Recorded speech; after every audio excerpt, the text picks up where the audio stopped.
What if I told you that you could design and live the life that you want on your own terms? Would you do it? Would you take a leap into the unknown? Or would you settle for a life of limits, a life of safety but lacking true meaning? Zeph and Moses Blacksburg here, and I'm on a journey to help you ignite your inner passions, let go of your fears, and get more out of life. Will you join me and make this year your year of purpose? Welcome to the Year of Purpose podcast. Hey, Year of Purpose podcast, this is Zeph and Blacksburg, and today I'm joined by Matt Miller. Now, Matt spent the first 9 years of his career as an Air Force pilot before entering the corporate world to work at both Abbott Laboratories and Valassis. While a top performer for both companies, his long-term desire was to start a business and be his own boss. A good friend one day mentioned the gumball machines that he and his young daughters had owned, and that conversation began a 10-year business quest that has brought Matt's company, School Spirit Vending, to the cutting edge of both the vending and school fundraising industries. Today, School Spirit Vending's hassle-free fundraising program is helping schools across the country raise money in its own unique way, and I'm sure we'll talk about that in just a minute. So Matt, how are you doing today? I'm doing awesome, Zeph, and thanks for having me on. Yeah, man. So, let's talk about what is School Spirit Vending. School Spirit Vending is a hassle-free fundraising program that was founded with the idea that if we could do some of the hassle or do some of the fundraising for schools ourselves instead of them having to mess with it, we'd have less kids out on the street selling stuff to support their schools, and more educators spending their time educating instead of worrying about fundraising. Which is probably much more effective because I remember, back when I graduated high school in 2007, so 8 years ago now, I remember being back in elementary and middle school. They kind of pumped you up. They brought people in to do this huge event. You're convinced that, you can win a free limo ride or something if you sell a certain amount of popcorn in these tins. So it sounds like it's a much more effective way of, raising funds and kind of giving back to the school at the same time, right? Right. I mean, we don't replace the big event fundraisers with what we do yet, but every little bit helps. And SSV is just one of the companies that I own that we kind of work in that fundraising space. And my ultimate goal in the next few years is to enable schools to utilize our program to completely get out of the fundraising business themselves. So that's kind of where we're headed. We're not there yet, but SSV is the foundation for all that. So there's a bigger goal here. There's a bigger picture and dream for all this, which is really great. And that's kind of something that I present to our listeners quite often is, we talk about everybody's got this bigger dream or this bigger goal. You and I both have this mentality of, creating passive income and having financial independence. Tell me a little bit about your stance on just, why we should look into entrepreneurship and being a business owner and what benefits you get, and how you get to live your life. Yeah. Most of my life I spent working for somebody else. So a lot of this is still relatively new for me, but I spent 13 years in the military. I was an Air Force pilot, and then spent 11 years in the corporate world. I found out during that period of time that I don't like being told what to do. And I thought the corporate world was going to change all that. And then I found out that wasn't the case. I'm grateful for the positions that I had and the companies that I worked for. But the challenge is what I found was the rules were always changing and they were never changing in my favor. And I never had any say in the change. And even though I was a top performer with both companies, I didn't have as much control as I wanted. And one of the beauties of being an entrepreneur is you do have control. Now, you also assume all the risk in that regard also. So there's many people out there that don't have the personality type, I don't think, to be an entrepreneur because of the risk factor. But if you're willing and able to assume the responsibility to get yourself up in the morning and discipline yourself to do what needs to be done, the sky is the limit. And it's an exciting time. I mean, when I walked away from the corporate world, I bought my first house, I moved 4.5 hours away out into the country. We've got about 6 acres, and have a homestead where we are working more towards self-sustained living as well, with our own garden, raising our own animals, that type of thing as well. But I get up in the morning, I do what I want when I want. I don't have to ask anybody except for my wife if I can go somewhere or do something. It's a completely different dynamic and a completely different world. But it's taken a lot of work, obviously, to get here. Oh, sure. And it's one of those things where it's like we live our life a certain way that's pretty harsh for quite some time so that we can live the rest of our life in a way that most people never really get to. That's really neat that you said, so you guys are working towards being sustainable. Maybe talk a little bit about what you have going on there. And so you guys get your own food and things like that?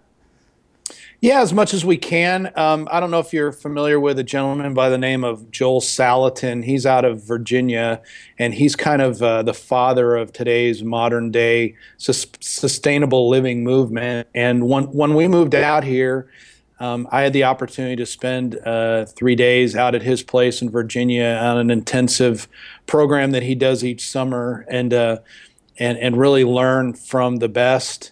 I've done a ton of reading and research along the way also. And so we started small initially with just a few chickens and a garden that the first year didn't produce anything. And slowly over the last 4.5 years have put together an operation that we've got several hundred chickens. We've got 3 pigs down the hill right now that will be making their way to freezer camp before long. We've got relatives that raise cattle, so we've always got beef in the freezer as well. And then we've got this extremely large 3,000 square foot raised series of raised bed gardens now that during the summer months we've got the ability to provide the majority of what the family needs. One of the things that we did, our place was kind of a blank canvas. There weren't any trees really on the property or whatever. And the very first thing I did was plant several hundred trees, about 60 of which are fruit and nut trees. And this year we will have our first peach harvest here in the next month or so. We've got a huge area full of blackberries that are about ready to start producing blackberries and be harvested in the next few months. Almond trees, apricot trees, apple trees, you name it. And, it takes 4 to 5 years in most cases for those trees to actually start to produce something. So it requires a lot of patience, but we're finally to that point where that patience and that tending of those trees for several years is going to pay off and should have years worth of quote unquote passive benefit from taking the time to plant those things and tend them over the last few years. So that's a really neat example of passive income, because in a sense, you're saving the money of not having to go to the supermarket each and every single week. You're able to feed your family. And, on the same lines, you probably have an amazing looking grounds around your house. So kudos to you for doing that. We actually have a great episode with a friend of mine, Mark Angelo, about the Valhalla movement. He's all about, tiny houses being sustainable. So really cool episode kind of along those same lines, just for people listening to check out later. But so that's a really neat side effect of entrepreneurship, is we get these opportunities to do things like that that not only create an income, but wealth in the sense of not a monetary way, right? Like we're getting wealth from our lifestyle and our living, and that's really amazing. Now, tell me a little bit about where this idea for the vending machine stuff came up from, because so many people are like, well, this is great. Like, I'd love to start a business. I don't know what to do. You had some great experience in the corporate world. You pulled away, I'm sure, tons of leadership skills in the Air Force. But, how do you come to, we're going to do vending machines and we're going to make a difference in schools with it? Well, to start with, it was just simple gumball machines. And the biggest thing I would encourage your listeners to do is get over yourself. Meaning, most people are too, quote unquote, good to have a gumball machine, or whatever. But you know what? You got to start somewhere. and I didn't know a thing about vending 8, 9 years ago. And I put my pride on the shelf and did what I felt I had to do at the time to support and provide for my family, given some of the circumstances I was dealing with in my corporate job, and some of the decisions that were made.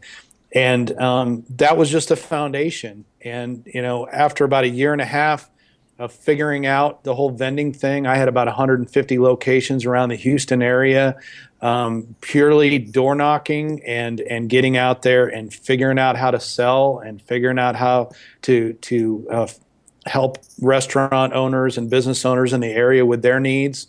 And, from there, '07 and '08 hit, and there weren't as many people going out to my locations as had been previously.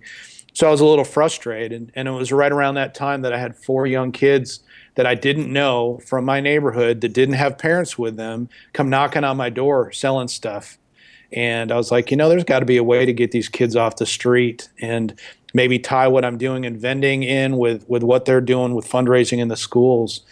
So kind of hatched the idea from there. And then a good buddy of mine who was an elementary PE teacher, he and his wife came by for dinner one night, and I shared with him what I was thinking about. And he said, well, let me talk with my principal and see what she says. And a couple weeks later, he called back and said, hey, we got approval. Let's give it a whirl. And so we set up our first test school, and things went much better than I anticipated. And then it was just a matter of figuring out how to market to those schools, much like I figured out how to market to the local businesses with my gumball machines several years before. And it was a process. I made a lot of mistakes along the way, did a lot of stupid stuff. But eventually we figured it out. And today we've got an entire system in place to where we can have somebody come in and teach them exactly how to do what we do successfully. And if they're willing to follow what we do over a period of time, the results that they will achieve should mirror the results of many on our team. We're actually in the process of taking that system to a completely new level, to where my guess is by the time this is broadcast, will actually be a full-fledged franchise. And that will enable us to expand into some other parts of the country that we're not in right now, because of the regulatory environment, et cetera, in those states. So it's an exciting time. It's been a ton of work to get here. Like you said, you got to be willing to do what others around you aren't willing to do, to live like others can't. And we're reaping those rewards, but still in the trenches every day, doing new things, but doing them on our own terms, which is pretty cool. Yeah, that's really great. What do you think, if I asked you like your top 3 tips for, if you could go back and talk to your younger self right about the time where you were in the corporate world, kind of edging on leaving, if you could tell yourself anything back then, what would it be? Because obviously going and knocking on that first door probably didn't happen very easily. It probably took mustering up a little bit of courage and, kind of falling face first a couple of times just to get it right. So what advice do you have? I think the biggest thing is get started and figure it out. Too many people have what I call knowledge or information constipation. They feel like they've got to figure everything out first before they take the first step. And in a lot of ways, I think they're shielding themselves from the actual activity that's going to be necessary to succeed. Forget all that stuff, and get out and do it. You'll figure it out. There's very few things that you can't recover from mistake-wise. And as long as you're willing to learn from every failure and mistake you make, it'll be all right.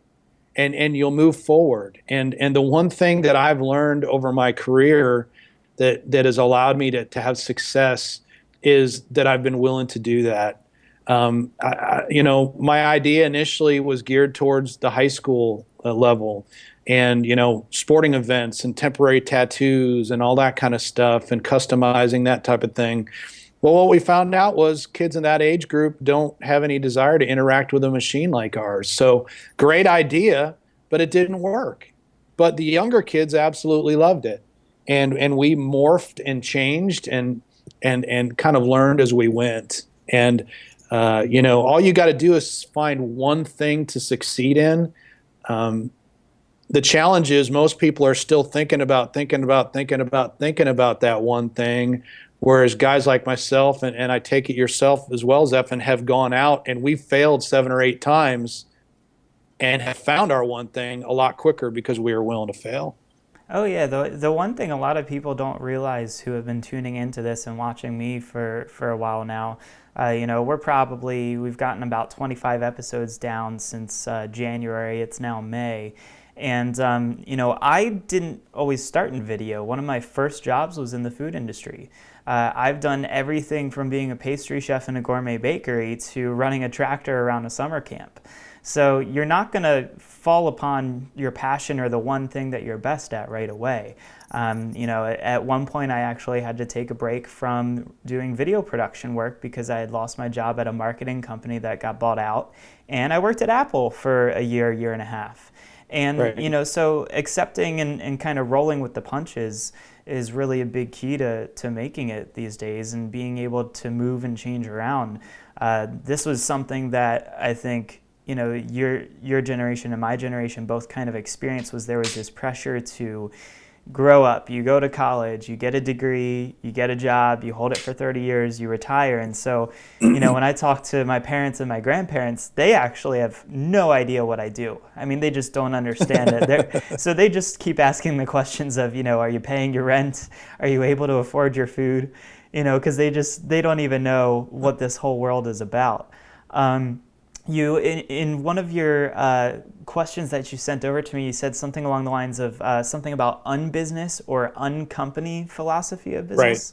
Right. Could you tell me a little bit more about that? I know Tony Hsieh from Zappos just gave his employees an ultimatum of, they don't have this management level thing, and if you're not okay with it, we'll give you 3 months severance package. And actually they had like 200 people out of their 1,000 some employees leave.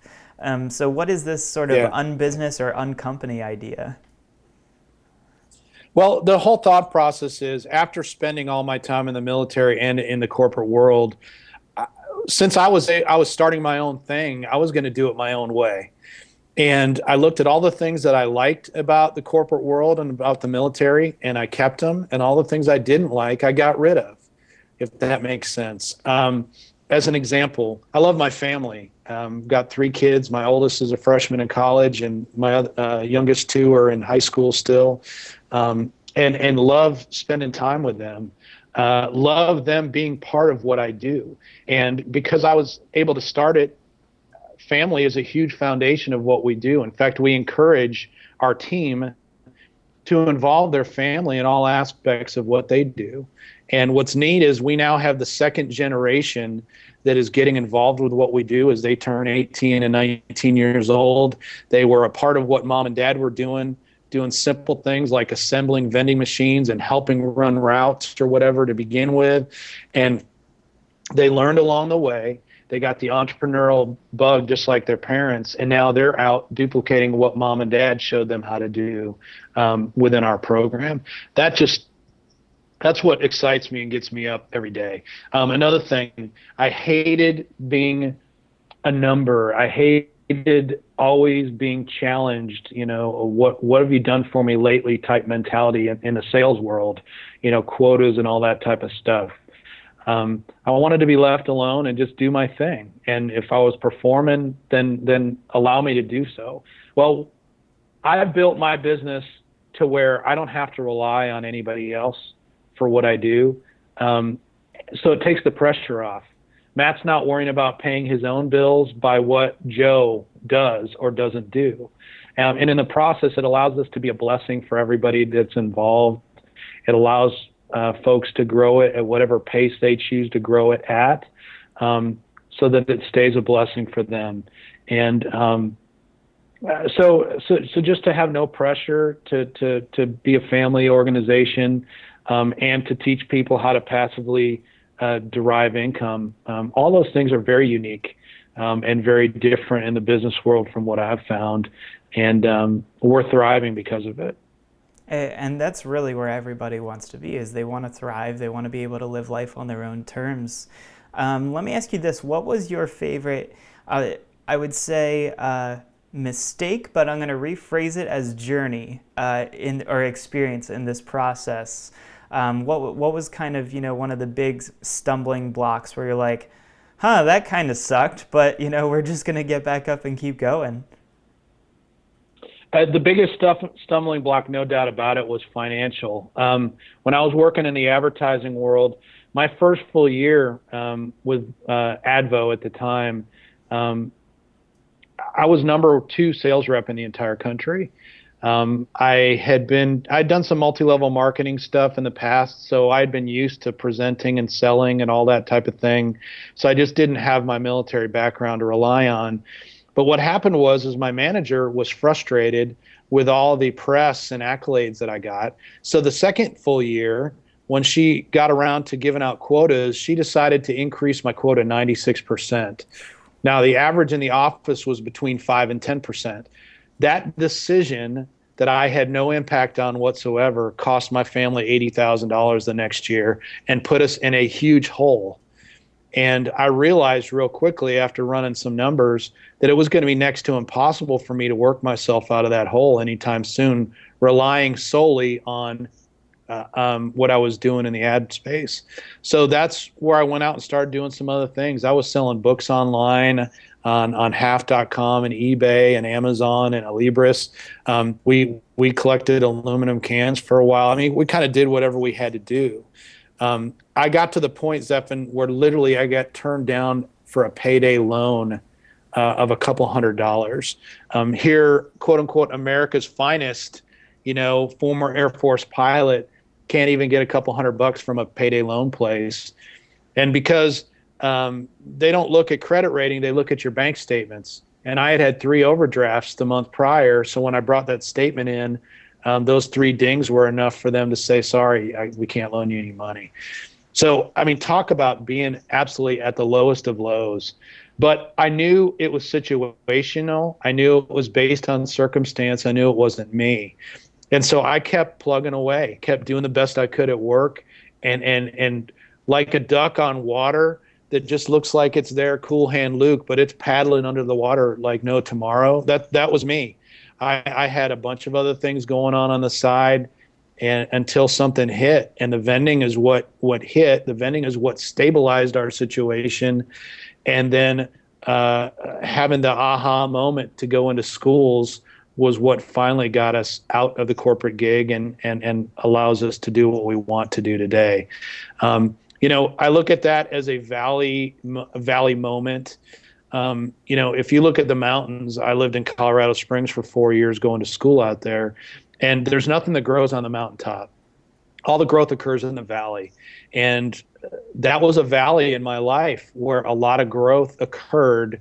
I believe now God put me through that so that I could learn and empathize and be better able to relate to folks that I do business with on a daily basis and that I work with in many cases on our team, because I've been there and I've worked my way out of that. And so that I can, from experience, share them my ups and downs that they can hopefully learn from and benefit from as they go through their journey. That's great. So it really doesn't come without its own struggles. And I made a video just this past week talking about how, it's kind of like a roller coaster where too many people get right here just before they're about to go down the other side and they give up. And, it's one of those things where it's like you could be on the edge of something amazing. And, so just pushing a little bit longer. And so I guess you're teaching people how to do this now? You have kind of a franchise program where people can do this all across the country? Yes. After it's May 2015, by mid-June 2015, we'll be a full-fledged franchise. We've expanded with a distributor model up to this point, which is slightly different, but we have a similar system in place that we're just building on as we move forward. There's a lot of parts of the country, like the Northeast, that there's a lot more government regulation, et cetera. And in order to satisfy those regulations and be doing things correctly, I was counseled several months ago to take this step. So we made a huge investment, and now we're in the process of just finalizing the legal to make that happen. That's amazing. So, clearly it's really starting to pay off now, and I'm sure a year or two from now, you'll be looking back on those challenges and those struggles, realizing that it was worth the hassle and the grit that you had to bear for quite some time, and it's truly going to pay off. What's the best way for anyone kind of interested in this to get a hold of you, to find out more about it, maybe learn a little bit more about School Spirit Vending? Yeah, my email is matt@schoolspiritvending.com. The URL is ssvbusiness.com. And our school-facing website is schoolspiritvending.com. Awesome. And so this is going to roll out sometime in about the next month or so, which is really awesome. I'm sure you're stoked for that. And hopefully, making a bigger difference in how schools fundraise. Yeah, I mean, ultimately, there's a lot of schools out there that we're not working with yet. And if our model works where we currently are in several thousand schools, there's no reason why it can't work in a bunch of others.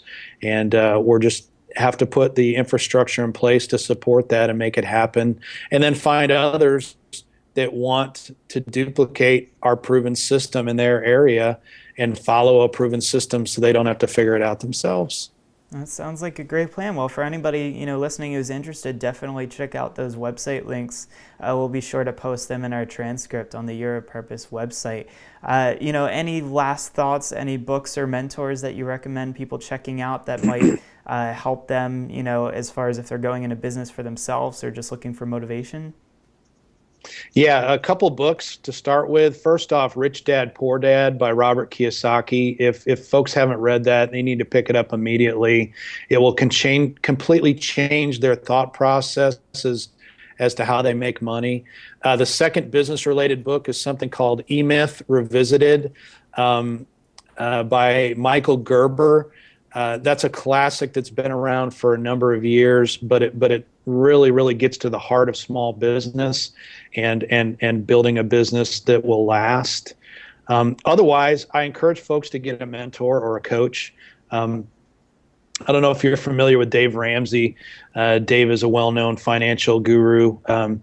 And I was at an event of his about 16 months ago, ran into a good friend of his, actually, who was Dave's, believe it or not, very first advertising client 20 years ago, by the name of Aaron Walker. I think you've had a conversation with Aaron. Anyway, we met, hung out that week together, and I was like, man, I've got to find a way to get around this guy on a regular basis. And ended up contacting him a couple months later. We did lunch, and here I am several months later, and he's hired him as a coach. And I'm also part of one of the mastermind groups that he hosts, and has completely changed my life to have somebody I can be accountable to have somebody who has been even more successful in business than I have, to be a sounding board, and a big time investment that many people would look on as an expense, but is the foundation and a lot of the reason why we're heading in the direction we are today. And I'm grateful to him and his mentorship and coaching. A lot of great advice there. Definitely picking up a mentor. I actually have a mastermind group I'll be heading over to in just a couple hours here. We meet every single month. So for everybody listening, I know we've mentioned it a couple times, but creating a mastermind group, whether it's a small group of 2 or 3 people, usually they recommend keeping it relatively small. I know some of them are larger, closer to 10 or 15. But definitely pick yourself up a mastermind group if you're looking to, become an entrepreneur. If you already are, it's really a great way to have a sounding board for all of your ideas and to get some feedback on what you're doing. Matt, it's been great having you here. Congratulations on everything up until this point. I think that you have something really neat going on there with the sustainability, and hopefully we'll see some really cool stuff happen with your business in the next month. You've probably heard me talk about designing a life that you actually want to live. You might have even heard about my travels or experiences and thought to yourself, yeah, I do want to do that. Eventually, someday I'll probably do it, and my guess is that you've been thinking about doing it for a long time. So I want to tell you this: stop thinking. Your time is right now. You don't need any more time, you don't need any more info. You don't need to keep putting it off and planning for the perfect time, because the truth of the matter is this: You could be the person who sits around and thinks about living a better life, or you can be the person that decides that today is the day that you're going to actually do it, and I want that for you. Because you already have what it takes. You've got a fire inside. Even if you can't see it right now, it's lit, but you need to open yourself up to the possibilities and throw a couple logs into the flames. So join me and the Year of Purpose tribe by subscribing to our YouTube channel and iTunes podcast. And if you really like us, please leave a review. This is Zephan Moses Blacksburg, and I can't wait to see you again on the Year of Purpose podcast.